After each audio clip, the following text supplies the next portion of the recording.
Isabel de Villena l'anomeno en el llibre que vaig escriure que es diu La teologia feminista en la història. I doncs m'agradarà llegir un fragment, tot i que ja han fet una lectura molt més ben feta i al final n'hi haurà una miqueta més, però perquè veieu en paraules directes d'Isabel de quina manera tracta un dels tòpics teològics que em sembla més importants a l'hora de valorar aquest paper de les dones en el context de la tradició cristiana. Però abans m'agradaria dir que en el títol que li vaig posar en el llibre de la teologia feminista en la història era la primera autora en català i encara em ressona el reny de les actuals monges del monestir d'Isabel de Villena, que encara existeix aquest monestir de les Trinitàries a la ciutat de València. D'aquest monestir Isabel de Villena en va ser l'abadessa i n'era l'abadessa quan va redactar el text que avui presentem.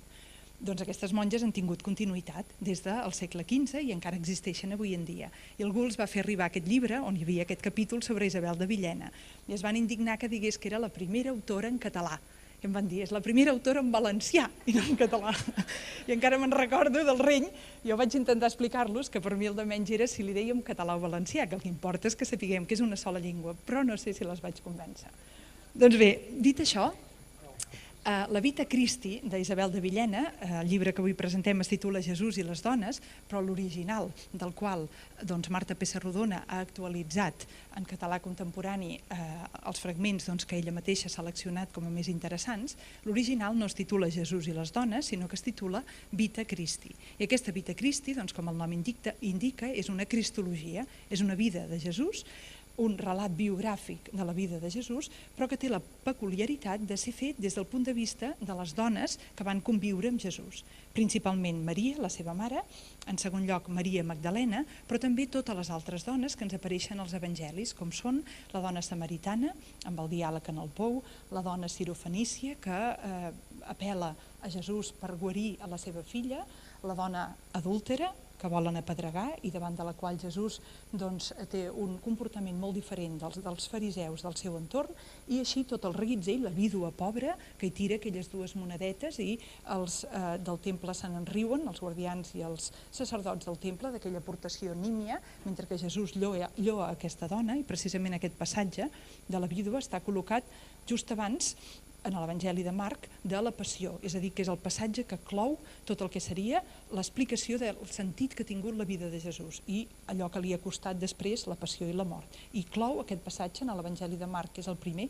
M'agradaria destacar d'aquesta cristologia d'Isabel de Villena, perquè jo l'emmarco en el seu context teològic i per tant amb la divisió disciplinària actual de la teologia, el que hauríem de dir és que la seva aportació és eminentment cristològica i és sorprenent. En el context d'aquest segle XV, on la teologia oficial ens parla de Jesús com el Jesús Pantocràtor, que és aquest Jesús rei de tot el món, que és un Jesús en poder,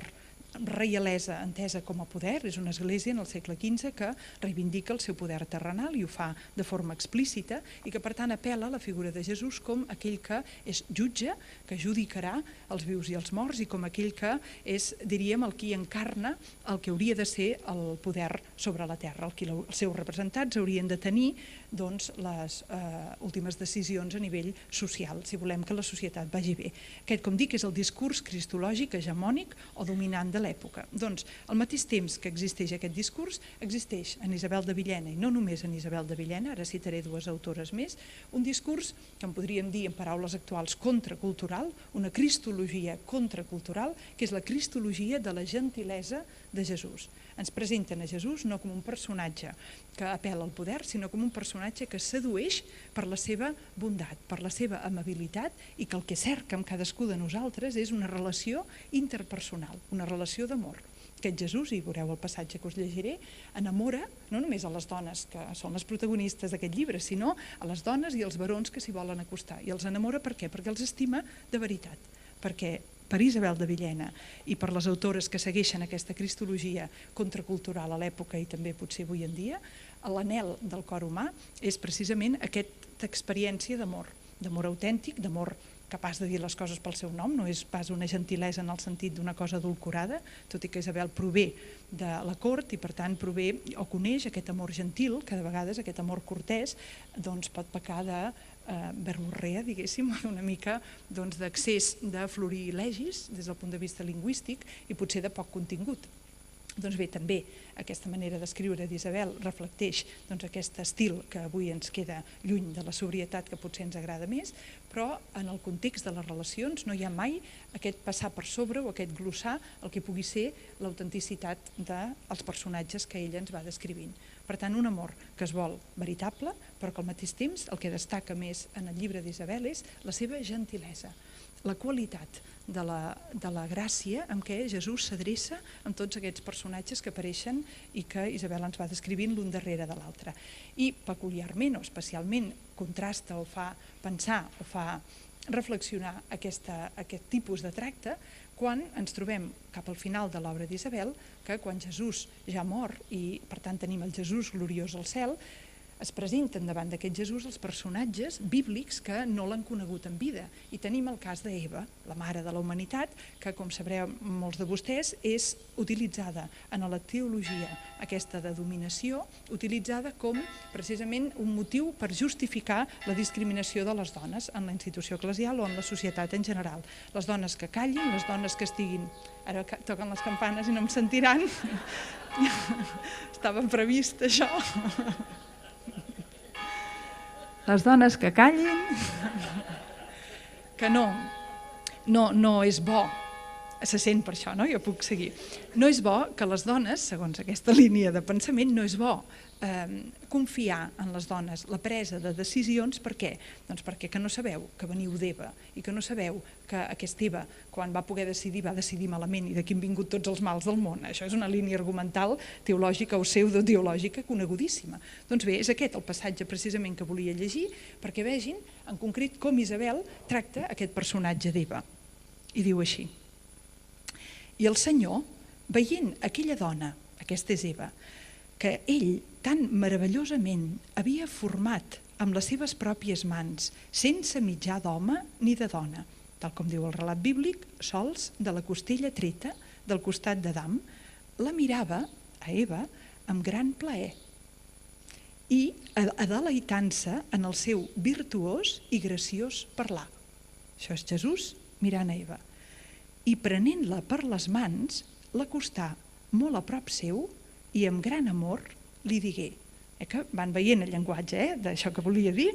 que li diu: veniu, venerable mare, per mi molt amada, acosteu-vos a mi i sereu coronada segons mereix la vostra virtuosa penitència. És a dir, allò que us he dit, que no és que transformi, diu el que vol Isabel és queda tan ample, no, ara aquí reconeix, i veureu quan segueixi llegint, que reconeix que sí, que Eva no era tot la culpa de la serp, no, a Eva li reconeix Isabel de Villena plenament la seva subjectivitat. Per tant, segueix aquest relat mític i ens diu que sí, que aquesta dona va prendre una decisió que era contrària al voler de Déu en aquell moment. Però com veieu, això no serveix com a justificació de cap discriminació de les dones, sinó que segueixo llegint. Car, li diu el Senyor a Eva, ja s'han acabat els vostres dolors. Això és una frase que per qui conegui bé el text bíblic de seguida ressona el càntic dels càntics, quan l'amat li diu a l'estimada: vine, coloma meva, ja han acabat els teus dolors. I és per tant sempre el llenguatge de l'amor el qui fa servir Isabel. Ara comencen els vostres goig i alegries que no tindran fi. Ja el vostre pecat és redimit i perdonat. Ja no en parlem més. Ja no parlareu amb les vostres filles, que aquí són, sinó de delits i de plaers, veient-vos per mi tan amades i glorificades. Ara ja surt el plural. O sigui que a través d'Eva i d'aquesta relació són totes les dones que a Isabel li importa molt al llarg de tot el seu llibre, que quedi clar que Jesús té vers les dones aquest amor tendre, profund, realista i, com veurem al final, s'atreveix Isabel a dir fins i tot més que en els barons. I això ara posarem una miqueta també en context. Per tant, amades i glorificades, gran ha estat el vostre pecat i gran redemptor heu merescut per mitjà de la vostra digna penitència. Això és molt important teològicament perquè hi ha un tema teològic que es diu o fèlix culpa. I aquest tema teològic, que precisament és això, dir, doncs, la gran culpa és l'exultat de Pasqua, es parla d'aquesta fèlix culpa, que és, la culpa sí, és molt gran, però ha merescut un amor tan gran, ens ha permès que descobríssim l'amor de Déu. És un tema teològic que li dona la volta al tema del pecat o de la culpa. Però mai, que jo sàpiga, i això, doncs, si hi ha algú aquí que ho coneix teològicament després que m'ho digui, perquè seria important, jo mai no havia vist el tema de la fèlix culpa aplicat a Eva. Quan surt Eva, aleshores és la culpa i de Fèlix no surt res, sinó que es fa servir precisament per, en forma negativa. Doncs bé, Isabel agafa el tema teològic de la Fèlix culpa i diu, és veritat, la culpa hi és, però gràcies a això hem tingut aquesta oportunitat de saber fins a on arriba aquest amor que Déu ens té. Segueix, per tant, diu, si vos heu damnificat molt el món pel vostre pecat, molt més jo l'he embellit, sense comparació, i dignificat per la meva passió i mort. Això és el tema clàssic, però mai, com dic, aplicat a Eva. I se salvaran després del pecat, els qui se salvaran després del pecat, molta més glòria tindran pels mèrits de la meva passió, en què seran fundats tots els treballs dels elegits. I ara diu, i amb aquest exemple de la meva mort, molts prendran martiri i aconseguiran grans graus de glòria, no solament homes, barons, sinó també dones, que amb gran coratge gosaran perdre la vida per atènyer la gran corona del martiri. I llavors, d'aquelles singulars i virtuoses filles, vos, Eva, n'estareu molt alegre i joiosa, quan coneixereu que seran per a mi, Jesús, tan amades i estimades per les seves grans obres, no perquè, mira, pobretes, com que no poden fer res, jo me les estimo, perquè ja se sap que el qui és bo, el cor de Déu té misericòrdia i en els qui no valen res se'ls estima més, que això és un altre tema teològic, que surt normalment aplicat a les dones, sinó que diu, seran amades per mi i estimades per les seves grans obres, pel que han fet, que els homes ultrapassaran en fortalesa d'amor. Això diu Isabel de Villena en aquest passatge i això no és una excepció dintre del seu llibre, sinó que aquest to que heu vist, amable, gentil, de proximitat, de familiaritat, és el to amb què Isabel tracta totes les relacions, és a dir, és el to, és com ens presenta la figura de Jesús. No és que tingui una cara amable i després una cara irada, sinó que sempre es manifesta, diríem, clarivident, dient les coses pel seu nom i amb una gentilesa que evoca les millors experiències que la persona hagi tingut de relació amorosa i de relació íntima. En el cas de Maria Magdalena, també és molt bonic el passatge, quan ens diu, hi ha un tema que és el del noli me tangere, un altre tema teològic, això és una expressió llatina que vol dir no em toquis, i això és quan Jesús ressuscitat, la Magdalena, coneixeu aquest passatge que confon, hi ha una persona allà al costat del sepulcre buit, Maria veu que no podrà ungir el cos de Jesús, Isabel de Villena ens explica molt bé aquesta necessitat de Maria Magdalena de tocar, també abans ens parla d'Anna, la mare de Maria de Natzaret, la mare de Jesús, que tenia necessitat de tocar el cos de la seva filla, per tant el tema del tocar i el tema del cos torna a ser en aquest llibre també una constant interessant per contrastar amb la nostra, diríem, por a la corporeïtat pròpia de